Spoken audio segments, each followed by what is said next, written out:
भाई ये बात 32 लाख की बिक रही है ना, 1 करोड़ 10 अच्छा है, 32 लाख अच्छा है। मतलब उसी जानवर पे तो समझदार है वो, खुद समझ जाएंगे, क्योंकि मेरी दावत से यारियां वहां की रात 10:30 किसी ने कंप्लेन कर दी। मैं झूठ बोल के कभी नहीं करता काम, मैंने परचेज अपने लिए किया, अपने शौक के लिए किया है। ठीक है। बिल्कुल।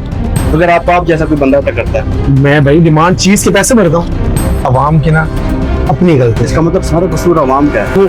वो झूठी हाइप है ना।